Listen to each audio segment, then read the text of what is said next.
Садыр Жапаров Алтын балалык реабилитациялык комплекстин ачылышына катышты. Садыр Жапаров өлкөнүн таланттуу мектеп окуучулары менен жолугушту. Кыргыз-Кытай чек арасы 3 күнгө жабылат. Базарбаев балдардын жөлөк пулун жогорулатууга бюджеттен кошумча 1,2 миллиард сом бөлүнгөн. Кыргызстан менен бул эптен кызматташтыгын маанилүү багыттары талкууланды.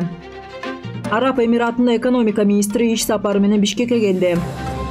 Билим берүү министри буунун бүткүл дүйнөлүк азык-түлүк программасынын Кыргызстандагы директору менен жолукту. Жалал Абад шаарында 58 миллион сомго 375 орундуу мектептин курулушу башталды. Өзбекстанда 1-июлда электр энергиясы менен газга болгон тарифтер жогорулайт.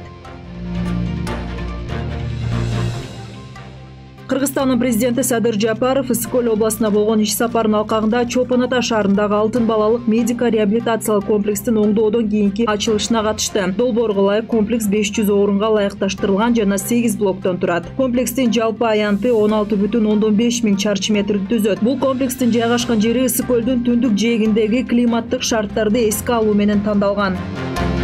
Кыргызстандын президенти Садыр Жапаров бүгүн 1-июлда балдарды коргоонун эл аралык күнүнө карата өлкөнүн бардык аймактарынан келген таланттуу мектеп окуучулары менен жолугушту. Жолугушууга окууда, чыгармачылыкта, спортто өзгөчөлөнгөн жана түрдүү предметтер боюнча эл аралык олимпиадаларда жогорку көрсөткүчтөргө жетишкен балдар катышты. Баарлашуунун жүрүшүндө алар мамлекет башчысына жеке жетишкендиктери тууралуу айтып бериши, ошондой эле аларды кызыктырган суроолорду беришти. Жолугушуунун соңунда мектеп окуучуларына эстелик белектер тапшырылды.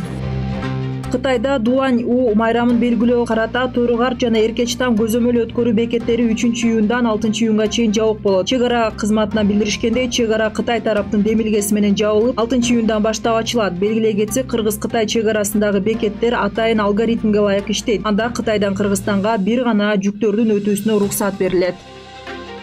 Балдарга жөлөк пулду жогорулатуу үчүн өлкө бюджетинен 1 миллиард 200 миллион сом кошумча бөлүнгөн. Бул тууралуу Эмгек, социалдык камсыздоо жана миграция министри Кудайберген Базарбаев Балыкчы шаарындагы Шоола нурлуу балдар, майып балдарды колдоо жана өнүктүрүү борборундагы балдарды коргоо күнүнө арналган майрамдык иш-чарада билдирди. Эмгек, социалдык камсыздоо жана миграция министрлигинин басма сөз кызматынан кошумчалаганда, иш-чаранын жүрүшүнө министр борборунун тарбиялоочуларын куттуктап, белектерди тапшырды.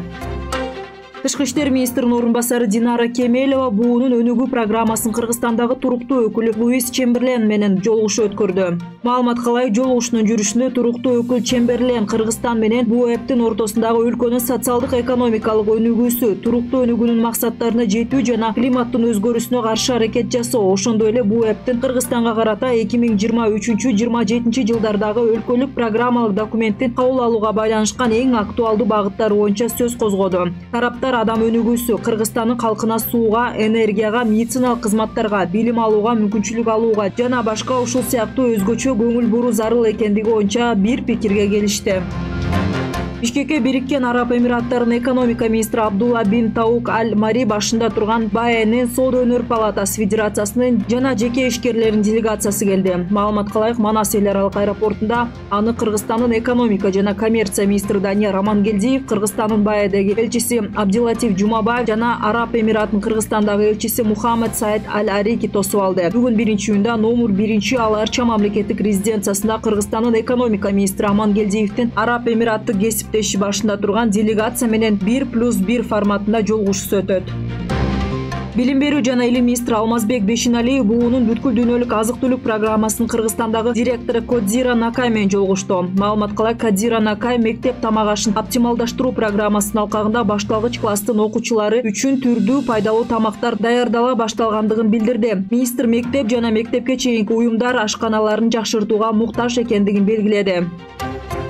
Жалал Абад шаарындагы номер 1 Михаил Бабкин атындагы мектеп гимназиясынын 375 орундуу жаңы имараттын курулушу башталып, пайдаланууна капсула салынды. Маалыматка ылайык, иш-чарага Кыргызстандын президентин Жалал Абад областына ыйгарым укуктуу өкүлү Абсатар Сыргабаев, шаар мэри Эрнисбек Ормоков, билим берүү бөлүмүнүн кызматкерлери жана мектеп жамааты катышты. Мектептин курулушу республикалык бюджеттен каржыланып, тендердик баасы 58 миллион 720 миң сом деп бааланган. Курулушту Алым Ата жоопкерчилиги чектелген коом аткарат. Азыркы колдонуудагы эскилиги жеткен мектеп имараты 1927 жылы курулган. Өзбекстанда 1-июлда социалдык керектөө нормасы киргизилип, электр энергиясы менен жаратылышы газы тарифтери жогорулайт. Отун жана энерго ресурстар үчүн бааларды өзгөртүү тууралуу өкмөттүн токтом долбоору 31 майда талкууга коюлду. Документте 1-июлдан тарта калк электр энергиясы жана жаратылыш газы менен социалдык керектөө нормасына ылайык дифференцияланган баалардын негизинде камсыз кылына баштайт.